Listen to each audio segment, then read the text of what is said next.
This is a big one. For the first time since 2021, the average home price across the GTA has officially dropped below $1 million. $1 million! We're now sitting around $973,000 on average, and in some parts of the GTA, prices have quietly slid all the way back to 2020 levels. So let's start with the raw reality right now. In January, we saw across the GTA, we only had 3,082 homes sell. That's almost 20% fewer sales than last January. New listings also dropped. Just over 10,700 homes hit the market, which is down about 13% year over year. And average prices fell about 6.5% compared to last year, landing right under the $1 million mark. So activity is extremely low right now. But did the record snowstorms absolutely mess with activity? Also, yes. A lot of buyers, they delayed showings, so sellers pushed listings dates back a bit, most likely.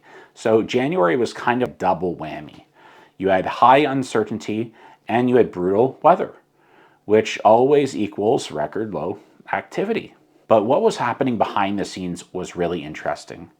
Here's what my team and I personally experienced across Toronto and the GTA. Condo sellers and listing agents for them, extremely nervous.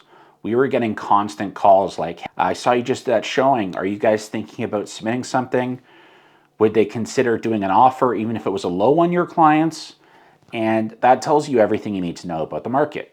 And we had buyers picking up properties on average, still between 10 to 11% under asking price. And so these are how the negotiations can go in a market where sellers finally don't have control. But here's where it gets interesting and a bit complicated when we're talking about Toronto itself versus outside the GTA.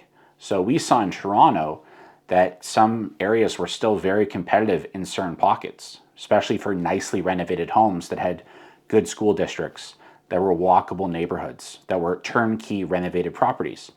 And so a tactic that's coming about right now, and I think it's going to be pretty popular in 2026, is bait pricing. And so homes get listed 200, 300,000 under what market value should be, and they do this in an attempt to create a bidding war. I hate it.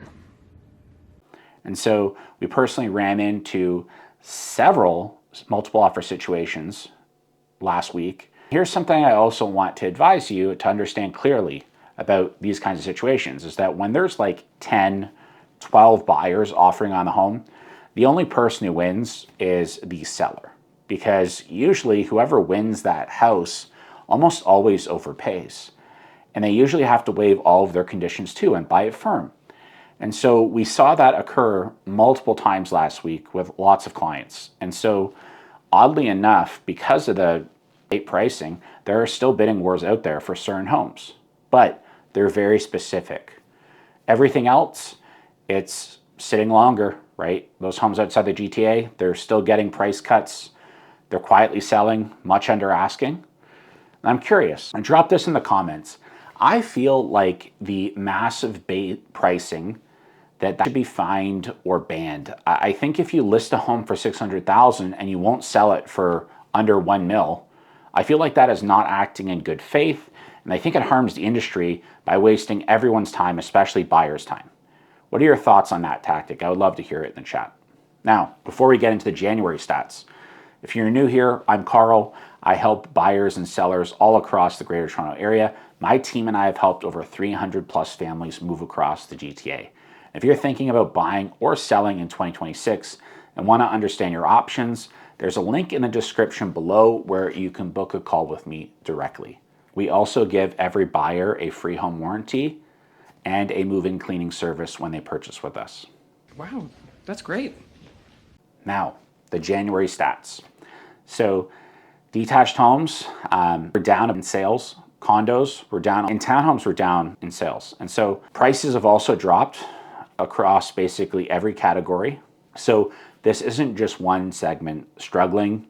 It's a full market slowdown, right? It's not just condos hurting, it's the whole thing. And so the Toronto Real Estate Board just released its assessments on what's troubling the market. And so there were 4 points that I agreed on, which I want to bring up to you now. And they strongly believe that layered taxes are crushing affordability. Go figure. I've talked about this before. In Toronto, we have the provincial land transfer tax. We have the Toronto land transfer tax, which can easily be tens of thousands of dollars extra just to buy a home. If you're not a first-time buyer, it really stings, right? Then you've got high property taxes, which they're always trying to raise. We've got income tax that we deal with. Then we deal with sales tax, right? Everything that we buy in the province, we get taxed on. And so when you stack it all together, the GTA is one of the most expensive places to exist. And then you also have development charges that are pushing prices higher.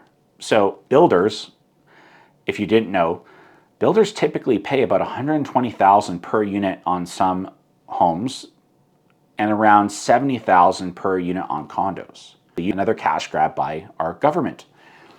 And that cost gets passed straight to the buyers. And what makes affordable housing basically impossible to produce now, obviously, is because of inflation, right? So they can't do it. That cost now has actually stopped production. And so supply stays tight, prices stay high to build, and so people start to build elsewhere, right? Our government has gotten so fat and rich off of taxing real estate transactions in this province that we've reached the point when the market dips that all the construction stops suddenly, as it's no longer profitable. By the way, if these market updates are helpful or you enjoy them, make sure you hit that like and subscribe. It helps me a ton. Now, the Toronto Real Estate Board also mentioned traffic is becoming a lifestyle killer. I often find myself stuck in total gridlock. The average GTA driver loses well over 100 hours a year sitting in traffic, according to a new study. So it's a huge reason that families and individuals are either heading out to smaller cities, trying to get new jobs, or they're taking jobs for less pay, but where they can work from home. I always find that we have to be very mindful when helping clients decide which areas will be the best for their life, according to the commute, right? It's a huge factor. Another factor that they contribute to the downtown condo slowdown is remote work, right? Remote work changed everything when we had the pandemic. And it's estimated that 1/3 of Toronto workers now work fully or partially from home, which means people don't need to live near downtown anymore if that's where they work. So they might just go into the office a few times a week, right? So people are obviously moving to places where they can get a little bit more home for their money. And the GTA is slowly feeling that outflow. But it seems like the corporations now, the government, they're all fighting, the banks, they're all fighting to get people back into the office. And that might bring a little bit more interest to downtown.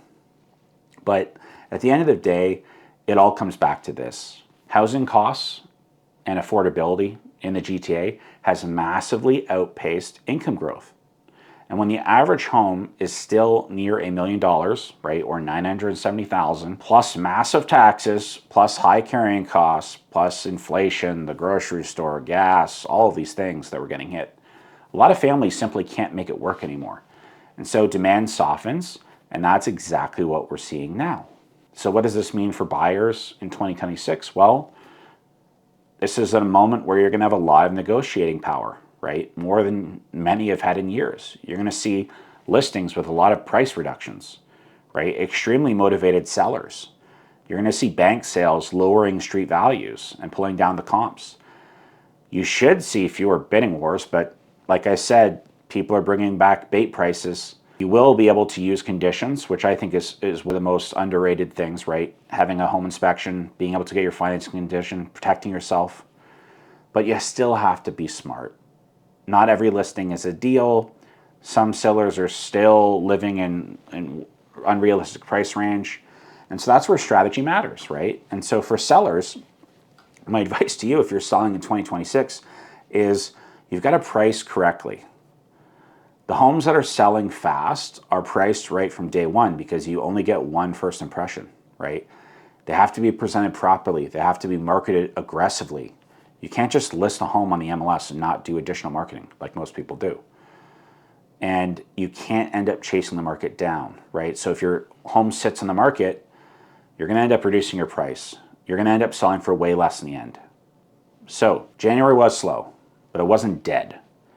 It is a market resetting.